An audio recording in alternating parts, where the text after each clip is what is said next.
월간조선 정혜연입니다. 월간조선 최우석입니다.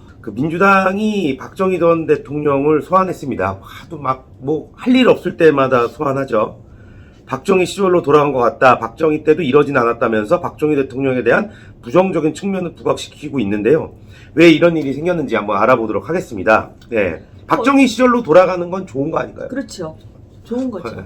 그런데 이제 또 부정적으로 보도를 하는데 얼마 전에 MBC 사태가 있었죠. 네네네. MBC가 왜곡 보도했고 편파 보도했고 네. 의도적이었는지 아니었는지를 네. 이제 한번 가늠해 봐야 할 그런 일이 있었고, 또 이제 대통령 전용기에 탑승하지 못하는 그런 네. 사건이 있었죠. 네. 자, 분명히 사건의 원인 제공은 MBC가 시작을 했습니다. 네.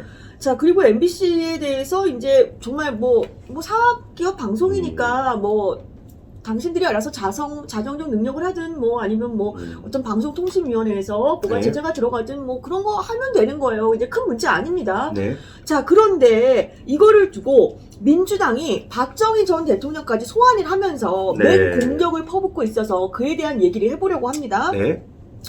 정필모 민주당 의원은 국민의힘 쪽에서 MBC와 관련해서 광고를 하지 말라는 식의 발언을 그걸 하는 걸 보고는 박정희 시절에 소위 동아일보 광고 탄압했던 것이 기억나고 이런 퇴행이 있어서는 안 된다라고 얘기했습니다.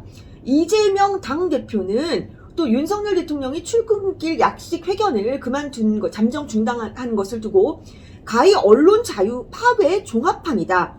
유신 정권의 동아일보 광고 중단, 전두환 정권의 보도 지침, 박근혜 정권의 블랙리스트를 능가한다라고 했고요.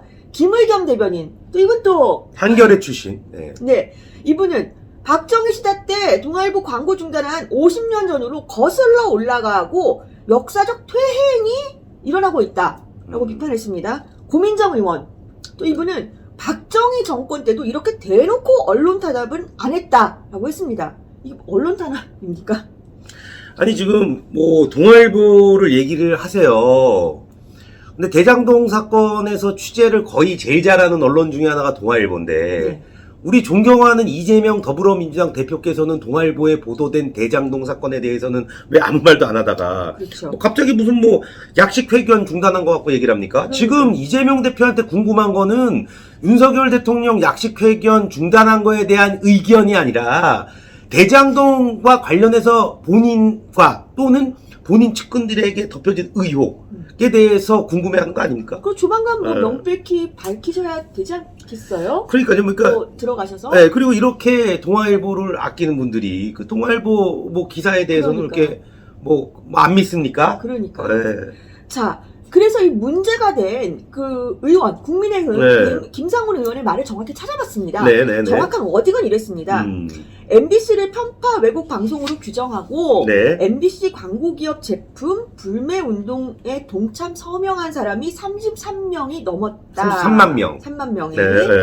검언 유착 오보, 자막 조작 의혹, 우방국가의 관계 훼손, 대역 왜곡. 자, 대역 왜곡 우리 방송 많이 했죠. 네. 자, 등 현 정부를 흠집내고 갈등을 주장하는 MBC도 다르지 않다. 그동안 MBC는 윤 대통령과 현 정부의 악의적인 보도와 의도적 비난으로 뉴스를 채웠다. 그럼에도 MBC 프로그램은 유력 대기업의 광고가 도배가 되고 막대한 수익을 올리고 있다.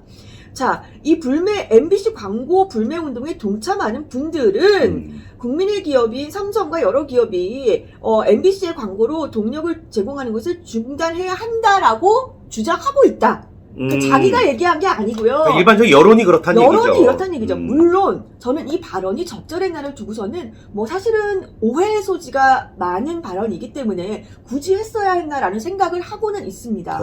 하지만 자, 이거에 대해서 이 후폭풍이 너무나 정말 좀 창피합니다. 한국기자협회는 역사의 시계가 48년 전으로 되돌아갔다. 이거는 박정희 군사 독재 정권 시절이다. 거기다 미디어 오늘은 또 이제 저쪽 매체죠. 또 12월 13일에 누구나 MBC가 될 수 있다. 누구나 MBC처럼 이렇게 공격을 받을 수 있다는 거죠. 특집 기사를 싣기도 했습니다. 삼성전자는요. 이 삼성전자를 거론했기 때문에 말씀드리겠습니다. 해외 매출이 80%가 넘는 글로벌 회사입니다. 그러면 또 그쪽에서 이렇게 말할 겁니다. 삼성전자가 구린 게 많아서 아니면은 앞으로 세무조사는 뭐 탈탈 털릴 게 많아서 이 정도 얘기를 하면 알아서 기지 않겠느냐. 자, 지금 이재용 삼성전자 회장은요 8.15 광복절 특별 사면으로 사면됐습니다. 그리고 이 발언을 뭐 청와대가 한 것도 아니고 김상훈 의원 죄송하지만 이분이 뭐 얼마나 삼성에 이렇게 파괴력을 갖고 있는 분인지 저는 잘 모르겠습니다. 이분 얘기 이렇게 33만 명이 서명한 것을 두고 이런 얘기를 했다 그래서 삼성이 광고 중단을 하겠습니까? 그렇죠. 그러니까 광고를 주고 말고는 삼성이 판단하는 거죠. 그럼요. 지금 사기업에, 그것도 글로벌 기업에 지금 이렇게 할 수 있다라고 믿는 것은, 그럼 반대로 얘기하면 민주당은 자기네가 집권을 하거나 아니면 비슷한 일이 생겼을 때 자기네 말 한마디로 사기업이 이렇게 움직일 수 있을 거다라는 생각을 평소에 갖고 있는 겁니까? 생각을 갖고 있었던 것 같은데요. 보니까 어째 여러 저 임종석 씨인가 그 청와대 비서실장을 했던 분이 수많은 자기의 동료들이 검찰 수사를 받고 있다고 얘기를 했는데 그 동료들 숫자랑 박근혜 정부 때 검찰 수사 받고 구속된 사람 숫자랑 한번 세봐서 네. 누가 더 많은지 그거 보고 한번 덧셈부터 해보고 네. 말씀하셨으면 좋겠습니다. 예, 이번 시간 여기서 마치도록 하겠습니다. 네, 다음번에 더 좋은 소식으로 찾아뵙겠습니다. 감사합니다.